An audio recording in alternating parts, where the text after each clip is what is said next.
I never get tired of talking about sex and never will. Hello, my name is Olga.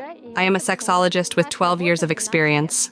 A sexologist helps people deal with various issues specifically related to sex. There are three main types of questions we encounter.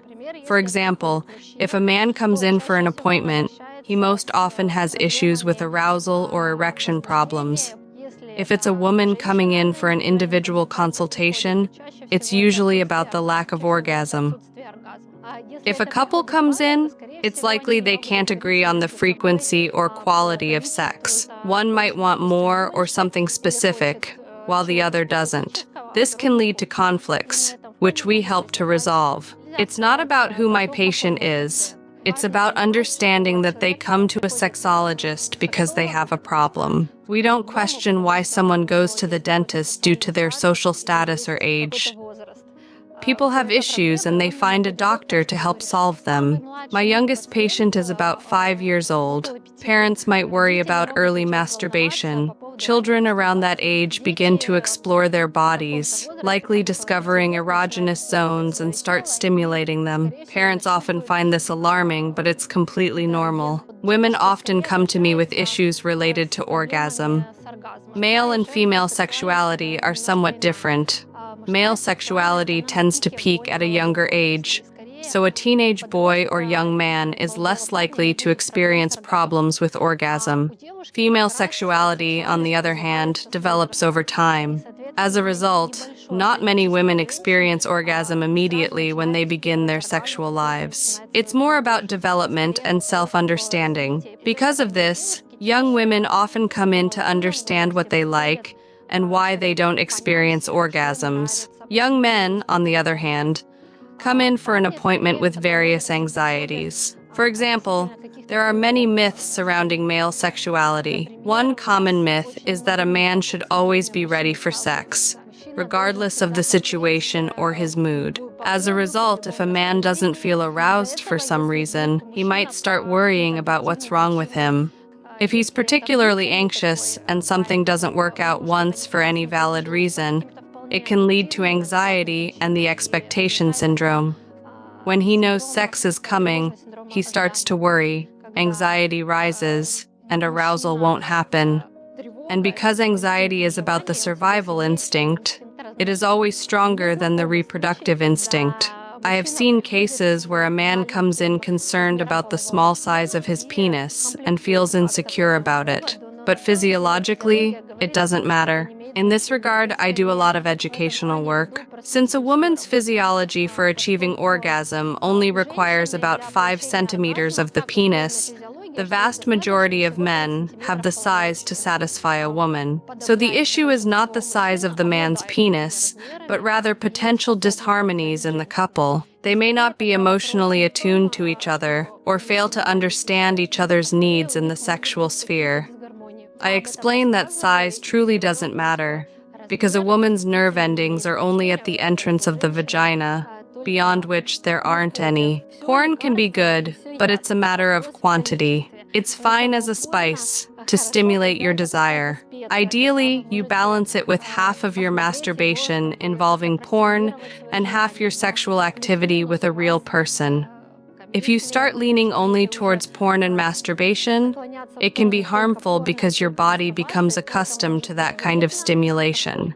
Then, it can be very challenging to start a sexual life with a partner. There is a vast amount of information out there. People choose what suits them, but without awareness, they can get into difficult situations. For instance, a couple might watch porn featuring group sex, find it exciting, and decide to try it in real life. But when they try to make it real, they end up with psychological trauma and end up seeing a sexologist because their relationship starts to fall apart. Sometimes, a person might watch porn and then face challenges when trying to replicate it in reality. For example, complications arise with group sex, swinging, or cuckolding.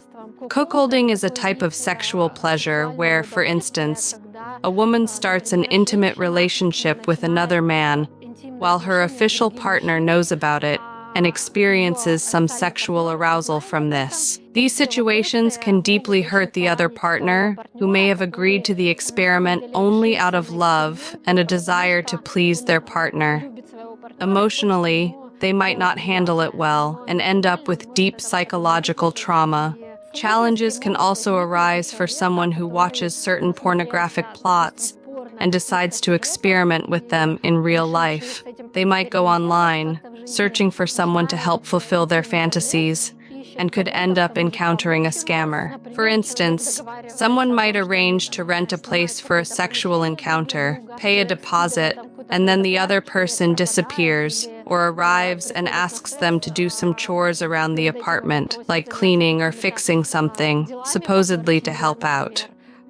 In the end, there's no sex, and the person just did a favor without receiving anything in return. There is no universal rule about how often one should have sex per week, month, or year.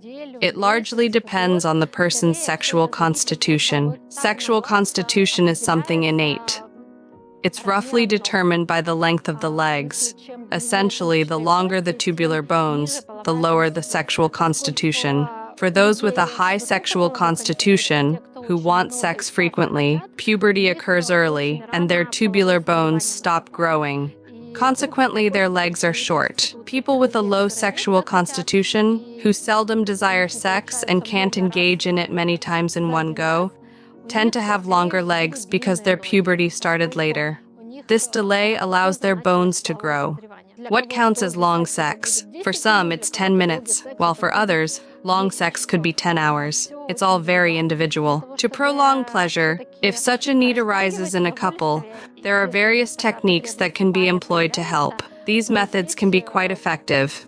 For example, a man can think about something non-sexual during intercourse to cool down a bit. They might pause, or the man can withdraw and focus more on foreplay, like kissing and caressing, to slow down the process a bit.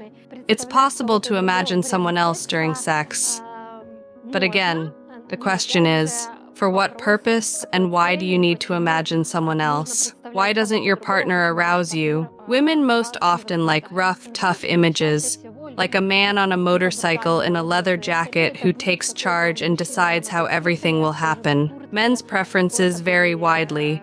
Some prefer more gentle characters, while others like more aggressive women. The only criterion for good sex is pleasure. We need to learn about sex because nature has given us a very monotonous form of it. However, to diversify it, we need to understand ourselves well, feel our bodies and emotions. Then we can significantly expand the range of emotions.